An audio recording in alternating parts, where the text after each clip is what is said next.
Well, absolutely delighted to say that we are joined now pitchside by Tom Brady and Tom Wagner. Guys, this must have been an unbelievable week. How are you feeling? Well, obviously very excited for the club, the players, the staff, everyone who's worked really hard, but also for the whole Birmingham community to travel down here to Wembley. We got a great turnout. Tom, has this season already started to meet the expectations that you've set for the club?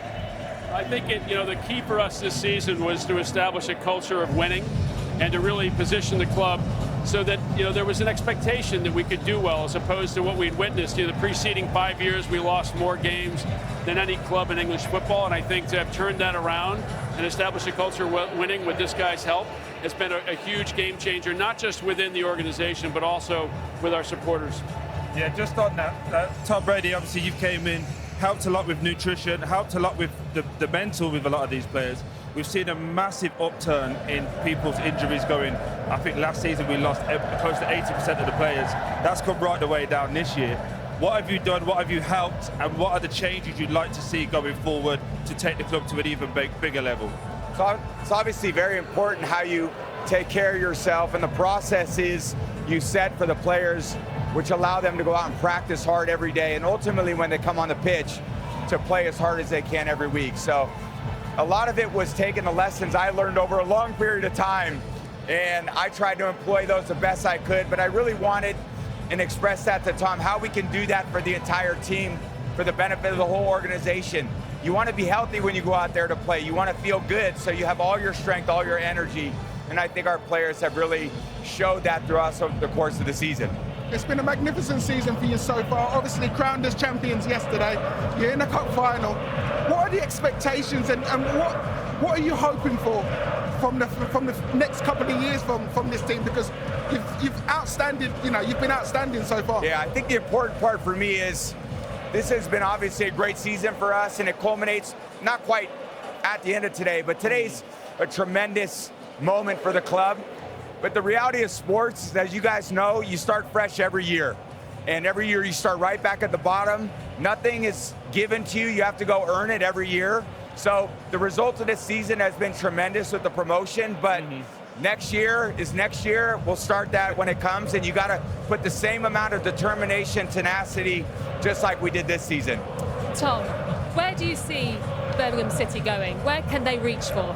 Where do we see us going? Well, I mean, there's only one place to go, and our ultimate objective is to get to the Premier League. And I always say, within our organization, both in Birmingham and the one that I run at Nighthead, is that if you can't say it, you can't do it. And so our ambition is to get to the Prem, and we've got to establish the culture of winning. We've got to put all the processes in place. We've got to find the right commercial partners, generate the revenue, and then get all these fans engaged on a consistent basis. A lot of things that people said we couldn't do. One was, hey, you could never fill a 60,000 seat stadium. Well, we could have filled Wembley if we had the opportunity today. I think that speaks volumes as to how big this club is, and it's good for English football to have big clubs competing at the highest level. Yeah, obviously I've been captain of this club and from Birmingham City fan, so for me, you've been excellent and fantastic. I just want to ask you, Mr. Brady, in regards to mentality and focus, what did you used to do as your ritual going into these big games, and have you had to lend any of those little tweaks to the team in the build-up to this game? Yeah, I think a big part of these moments is how can you eliminate distractions leading up to the game? And the bigger the moments, and I think from my experience, a lot of the big games I played in, I really tried to eliminate them the best as possible. There's more phone calls you're making, more texts, more requests for tickets, hotel rooms. As much of that you can put off to the side and allow other people to do that. Then once you get out there and the ball's kicked off, well, then it feels like just a normal game. Have you felt the change and the appreciation? Because I feel like I'm talking a lot. I apologize, guys, but I'm a Birmingham City fan, so I'll get about 2 minutes with you guys. Have you felt that the energy and the support from all of the fan base and the Birmingham City people, the way that we feel it for you? Because we have suffered for like 15 years of having poor ownership, and you've been great. It's first of all, it's not just me. There's a whole team at Nighthead with Andrew Shanahan, Kyle Neasley, and Matt Alvarez, and Tom Brady being involved, and Alex Guerrero. It takes a team to do what we're doing, which is to turn around a club And I think what we've seen is that the supporters have responded to the fact that we actually care.